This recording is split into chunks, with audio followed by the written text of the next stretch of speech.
بسم اللہ الرحمن الرحیم۔ السلام علیکم ورحمۃ اللہ وبرکاتہ۔ آج ہم ایسے پیغمبر کی بات کریں گے جنہیں قرآن کریم میں سچا نبی کہا گیا ہے، جنہوں نے اللہ کی خاطر ہجرت کی، جو ہر قسم کی زبانوں کے ماہر تھے۔ انہوں نے دین الہی کی تبلیغ کے ساتھ ساتھ سیاست اور شہری زندگی کے طریقوں کی تعلیم بھی دی۔ اس کے ساتھ ساتھ انہوں نے قلم سے لکھنا اور کپڑے سینے کا طریقہ بھی ایجاد کیا۔ وہ بے حد غور و فکر کرنے والے پیغمبر تھے جنہوں نے اپنی عقل و حکمت سے اسلحہ بھی ایجاد کیا اور ناپ تول کے طریقے بھی لوگوں کو سکھائے۔ انہوں نے اپنی امت کو یہ پیشن گوئی بھی کی کہ ان کی طرح بہت سے انبیاء کرام تشریف لائیں گے جو سب کے سب پاک ہوں گے اور اللہ کے دین کو رائج کریں گے۔ وہ قدرے غصے والے پیغمبر بھی تھے۔ ان سچے اور عقل و ذہانت والے پیغمبر کا نام ادریس علیہ السلام تھا۔ آج کی اس ویڈیو میں ہم آپ کو بتائیں گے کہ حضرت ادریس کا حضرت آدم علیہ السلام اور حضرت شیس علیہ السلام سے کیا رشتہ تھا، اور حضرت ادریس علیہ السلام کے بعد کون سے نبی آئے، انہوں نے کس کے خلاف جہاد کیا اور ان کی کیا نمایاں خصوصیات ہیں۔ آپ سے گزارش ہے کہ اس ویڈیو کو آخر تک ضرور دیکھیے۔ ناظرین، حضرت آدم علیہ السلام اللہ کے پہلے پیغمبر تھے جو زمین پر انسانی بستیاں بسانے والے اولین فرد تھے، اسی لیے انہیں ابو البشر بھی کہا جاتا ہے۔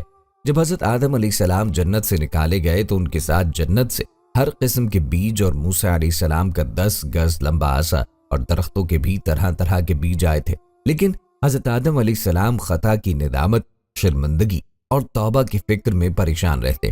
ابلیس لعین نے اس موقع کو غنیمت جان کر اپنا ہاتھ ان بیجوں پر پھیرا۔ جس بیج کو شیطان لعین کا ہاتھ لگا وہ بے فائدہ ہو گیا، اور جو اس کے ہاتھ سے بچ گیا وہ فائدہ مند ہو گیا۔ جب آدم علیہ السلام جنت سے اترے تو عرض کیا کہ الہی، یہاں کوئی تسبیح، تحلیل اور تقدیس بیان کرنے والا نظر نہیں آتا اور نہ ہی کوئی عبادت گاہ ہے۔ پروردگار عالم نے جبرائیل علیہ السلام کو وہاں بھیجا۔ بیت المعمور کے برابر جہاں خانہ کعبہ ہے، وہاں جبرائیل نے اپنا پر مارا تو 7ویں زمین کے نیچے سے اوپر تک بنیاد پڑ گئی، جس کو فرشتوں نے بڑے بڑے پتھروں سے پر کیا۔ وہ ایسے پتھر تھے جن 10 آدمی مل کر بھی نہ اٹھا سکتے تھے۔ یہ پتھر کوہ لبنان، کوہ طور سینا، کوہ جودی اور کوہ ہیرا سے لائے گئے تھے۔ اسی بنیاد پر بیت المعمور کو نازل فرما کے ٹکایا گیا تاکہ اس کے گردا گرد آدم علیہ السلام اور ان کی اولاد طواف کریں۔ جب حضرت آدم علیہ السلام اور بی بی حوا کی توبہ قبول ہو گئی تو انہیں اطمینان ہو گیا، زندگی چین اور سکون سے بسر کرنے لگے۔ تو بی بی حوا کے بطن سے جوڑا جوڑا بچے پیدا ہونے لگے۔ حضرت آدم علیہ السلام خدا کے حکم سے جس بھائی کے ساتھ بہن پیدا ہوتی دوسرے جوڑے سے اس کا نکاح کر دیتے۔ سب سے بڑے قابیل کے ساتھ جو لڑکی پیدا ہوئی اس کا نام اقلیمہ تھا۔ وہ نہایت خوبصورت تھی، اس لیے قابیل اس سے دستبردار ہونے کو تیار نہ ہوا، حالانکہ حابیل اس لڑکی کا حقدار تھا۔ حضرت آدم علیہ السلام نے ان کے جھگڑے کو دیکھ کر انہیں اللہ کے حضور اپنی قربانیاں پیش کرنے کا حکم دیا کہ دونوں میں سے جس کی قربانی قبول ہوگی وہ اقلیمہ کو پا سکے گا۔ قربانی کے قبول ہونے کی نشانی یہ تھی کہ اللہ کی طرف سے آگ آ کر اس قربانی کو جلا جاتی، جس سے پتہ چلتا کہ بارگاہ الہی میں قربانی کی مقبولیت ہو گئی ہے۔ چنانچہ بحکم خدا حابیل کی قربانی قبول ہوئی، جس نے قابیل کو غضبناک کیا۔ اس نے غم و غصے سے مغلوب ہو کر حابیل سے کہا کہ اب میں تجھے قتل کر دوں گا، جیسے کہ قرآن کریم میں ارشاد باری تعالیٰ ہے۔ اور اے پیغمبر، ان کے سامنے آدم کے 2 بیٹوں کا واقعہ ٹھیک ٹھیک پڑھ کے سناؤ، جب دونوں نے ایک ایک قربانی پیش کی تھی اور ان میں سے ایک کی قربانی قبول ہو گئی اور دوسری کی قبول نہ ہوئی۔ اس دوسرے نے پہلے سے کہا کہ میں تجھے قتل کر ڈالوں گا۔ پہلے نے کہا کہ اللہ تو ان لوگوں سے قربانی قبول کرتا ہے جو متقی ہو۔ اگر تم نے مجھے قتل کرنے کو اپنا ہاتھ بڑھایا تب میں بھی تمہیں قتل کرنے کو اپنا ہاتھ نہیں بڑھاؤں گا۔ میں تو اللہ رب العالمین سے ڈرتا ہوں۔ میں تو یہ چاہتا ہوں کہ انجام کار تم اپنے اور میرے دونوں کے گناہ میں پکڑے جاؤ اور دوزخیوں میں شامل ہو، اور یہی ظالموں کی سزا ہے۔ آخرکار اس کے نفس نے اس کے اپنے بھائی کے قتل پر آمادہ کر لیا، چنانچہ اس نے اپنے بھائی کو قتل کر ڈالا اور نامرادوں میں شامل ہو گیا۔ کہتے ہیں کہ جنگل میں حابیل ایک پتھر پہ سر رکھ کے سویا ہوا تھا کہ قابیل نے اوپر سے دوسرے پتھر سے مار کے شہید کیا، لیکن قتل کرنے کے بعد اس کی لاش کو چھپانے کا طریقہ نہیں جانتا تھا، کیونکہ اس سے پہلے آدم علیہ السلام کی اولاد میں سے کوئی فوت نہ ہوا تھا۔ اس لیے قابیل حیران و پریشان تھا کہ اب کیا کرے۔ پھر اللہ تعالیٰ نے مہربانی فرما کے ایک کوے کو بھیجا۔ بعض کہتے ہیں کہ 2 تھے، ایک نے دوسرے کو مارا، پھر زمین کو ریت کے گڑھا بنایا، پھر اس میں اس مردے کو رکھا اور اس سے مٹی ڈال دی۔ جیسے کہ فرمان باری تعالیٰ ہے۔